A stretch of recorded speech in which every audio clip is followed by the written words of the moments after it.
94% of office workers say they feel mentally exhausted by 3 p.m., not because they worked too hard, not because they're out of shape, not because of caffeine or sleep debt, because their nervous system has been quietly hijacking their brain since the first Slack notification of the morning, and nobody ever told them they had a biological off switch they could flip in 4 minutes, right at their desk, without anyone knowing. That's what today is about. Stay with me. There's a phrase this community lives by. We take the breath so we can grow the life. And I want you to know that is not a motivational quote. That is a neurobiological instruction, because today, the taking of one deliberate breath at the right moment is the difference between an afternoon where you think clearly, respond thoughtfully, and feel like yourself, and an afternoon where you're just grinding through tasks until your screen finally goes dark. Welcome back. I'm Dr. Silas Kincaid, and if you're new here, I'm glad you found us. This channel exists for one specific kind of person, someone who works hard, someone who cares deeply about performing at their best, and someone who is done accepting that 2 p.m. brain fog as a normal part of being a professional in 2026. If that's you, you're exactly where you need to be. Now, before we go anywhere, I want you to do something. After you watch this video, the full 4-minute protocol, the science behind it, the tools to make it stick, I want you to drop in the comments the one emergency calm down trick that you already use when things get overwhelming at work. Your answer might be the one that helps somebody else hold it together on their worst day. So watch first, then share. Let's build the biggest practical list of desk-friendly reset tools in this comment section. All right, let's get into it. Let me paint you a Tuesday. You show up with intention. The coffee's hot. The first hour is clean. You feel, briefly, beautifully, like you might actually get ahead today. Then, 10:30 arrives. Your AI project manager sends an automated alert, 3 Slack threads light up at the same time, an email arrives with the subject line time sensitive, and before your eyes even finish reading those 2 words, something happens in your body.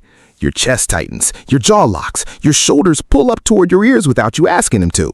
And then, and this is the part that most people just push through, your thinking goes soft, like trying to read in a moving car. Words are there, but nothing is landing. That is a cortisol spike, and it is not a character flaw. It is not weakness.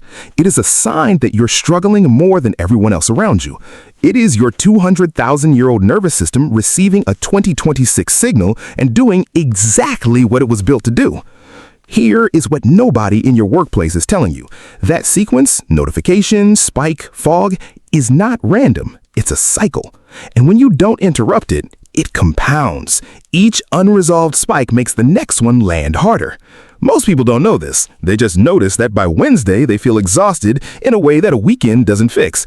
They call it burnout. They call it overwhelm. What it actually is accumulated cortisol with no deliberate discharge. And if you felt that and never had a name for it, I want you to know you were not imagining it. The good news? There's a discharge mechanism built into your biology. It doesn't require a gym. It doesn't require a therapist schedule or a meditation app subscription. It requires 4 minutes and the desk you're already sitting at. But first, I need to show you why this works, because understanding the mechanism is what separates people who use this once and forget it from the people who make it automatic. Quick question before we get there.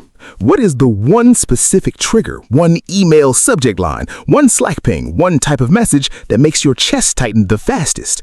Tell me below, because naming your trigger is the first neurological step to owning your response to it. Here's something that genuinely surprised me when I first went deep into the research on this. Your nervous system is running 2 operating modes simultaneously all day. You've heard of fight or flight, that's your sympathetic system, and cortisol is its signal molecule. But you also have a rest and rebuild mode, your parasympathetic system, running in the background, and its signal molecule is acetylcholine. The goal isn't to eliminate your stress response. The goal is to switch lanes deliberately once the perceived threat is gone. And the switch, it runs directly through your breath. Specifically, through a reflex your body already knows, called the physiological sigh. You've done it thousands of times in your sleep without knowing it. It's a short, sharp sniff stacked on top of a longer inhale, followed by a slow, extended exhale. Your lungs naturally do this to reinflate collapsed air sacs during deep sleep. What the research, including work out of the Huberman Lab and published in Cell Reports Medicine in 2023, shows is that this double inhale followed by a long exhale is the fastest known voluntary method for activating the vagus nerve. And when the vagus nerve fires, heart rate drops. Cortisol begins its descent, and the prefrontal cortex, the brain region responsible for clarity, decision-making, and impulse control, comes back online from one breath. That's not meditation. That's not relaxation. That is a biological override, and it belongs to you. Not to the $40 a month app, not to the retreat center, to you. Now, on top of the sigh, there's a second mechanism that makes our 4-minute protocol more than just breathing. It's called peripheral vision activation. When cortisol spikes, your visual field narrows. This is measurable. Pupils contract. Gaze locks on the threat. It's a survival feature. Focus on what might kill you. But in 2026, the threat is a digital notification, and the locked gaze keeps your brain in alarm mode even after the notification is gone. The antidote is intentional. You soften your gaze, you let your visual field widen until you're aware of the space on either side of you. Walls, room, depth. Your brain registers wide environment, no predator, signal safe. And with that single visual shift, the sympathetic alarm begins to quiet. Quick check-in, and I genuinely want to know, when that first wave of desk stress hits you, do you tend to look toward a window or do you look down at your hands? Tell me below. Where people first anchor their gaze in moments of stress tells us something important about their nervous system pattern, and knowing yours is the beginning of changing it. Here's the thing most people miss. Knowing this science doesn't help you unless you have a protocol you can actually run in the middle of a real workday without anyone thinking something strange is happening. So let's build that right now. This is it. And I want you to know, I've taught this to people in open plan offices, on hybrid floor plans, in glass-walled boardrooms. No one has ever been caught because every single step looks exactly like what professionals normally do at their desks. This is stealth neuroscience. Minute 1. Posture reset. When cortisol spikes, the body collapses forward. Chest closes, shoulders round, neck juts towards the screen. This posture doesn't just reflect the stress state, it amplifies it. A closed chest means restricted breath, means reduced oxygen delivery to the prefrontal cortex. So the first move is a reset. Here's how to do it without a signal to anyone around you. Roll your shoulders back once, the way someone would settle into their chair after thinking through a hard problem. Natural, deliberate. Then let them drop to a resting, open position. Not military straight, just open. At the same time, let your jaw go loose. Not a dramatic drop, just unclenched, like your mouth is barely parted. Most of us carry the entire weight of our stress in two places, the jaw and the brow. Quick, right now, which one do you clench first when you're under pressure, the jaw or the brow? Tell me below, because the one you clench first is your early warning signal. Once you know it, you can catch yourself before the full spike fires. Minute 2, the physiological sigh. Here it is, the biological switch. Short, sharp sniff in through the nose. Immediately, before you exhale, stack a longer, deeper inhale on top of it. Hold it for 1 second at the top, then let the exhale go slowly through slightly parted lips, twice as long as the inhale, like you're fogging a mirror from 2 feet away. Do that cycle twice. Right now, do it with me. Double inhale in, hold, long, slow exhale out. When you finish, type the word calm in the comments. I'm not being cute. I want to see how many of us just shifted our nervous systems together in this moment across screens in different cities, because that is what this community does. Minute 3, peripheral vision hold. After the 2 sigh cycles, soften your gaze. If it would seem strange to look away from your screen, don't. Just let your focus go slightly soft, as if you're looking through the screen rather than at it. Now, without moving your head, become aware of the edges of your visual field. The wall on the left, the space on the right, the ceiling above. Just awareness, wide and open.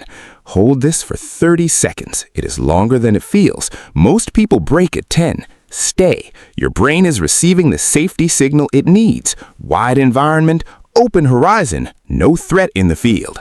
Minute 4, the 4-7-8 breath sequence. Inhale through your nose for a count of 4. Hold for a count of 7.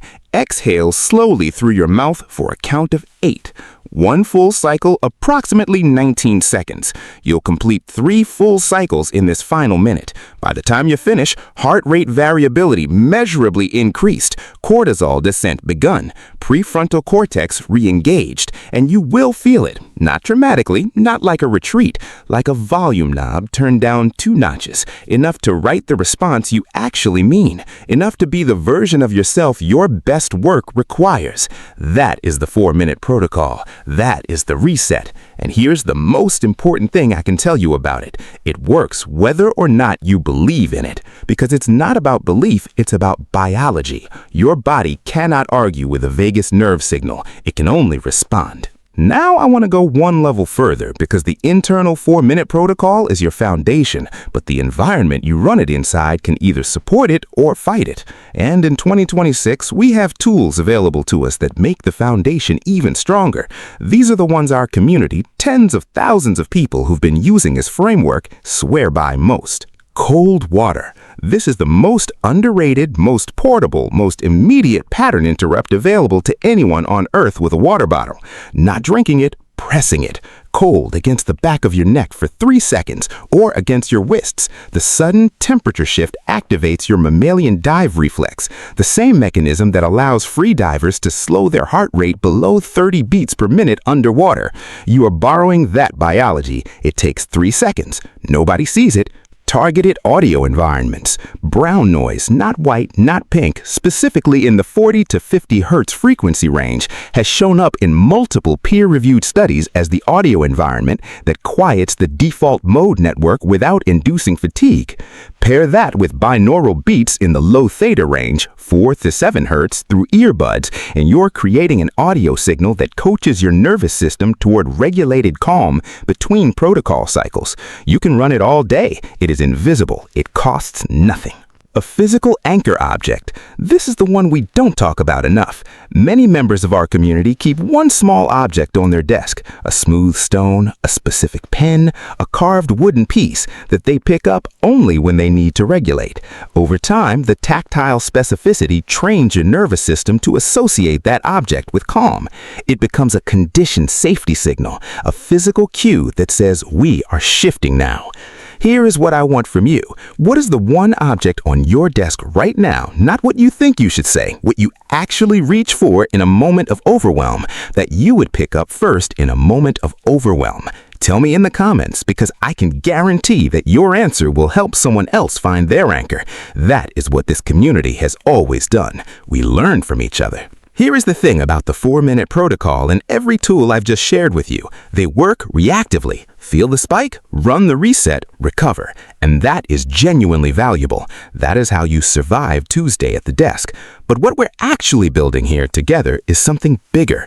We're building a cortisol buffer, a nervous system that spikes less often, recovers faster, and holds its center more reliably, not because of willpower, but because of architecture. And the architecture is simple. It's 3 components. Component 1, smart device micro-break reminders. Set one reminder, just one, at the time you historically become most vulnerable. For most people in our community, it's 10:45 a.m., right before the mid-morning overwhelm compounds, or 2:25 p.m., right when the afternoon cortisol dip hits. That reminder doesn't say meditate or breathe. It says 4 words, time for 4 minutes. And now you know exactly what that means. In 2026, if you use a smartwatch or integrated AI assistant, you can make this smarter. Set a physiological trigger instead of a time trigger.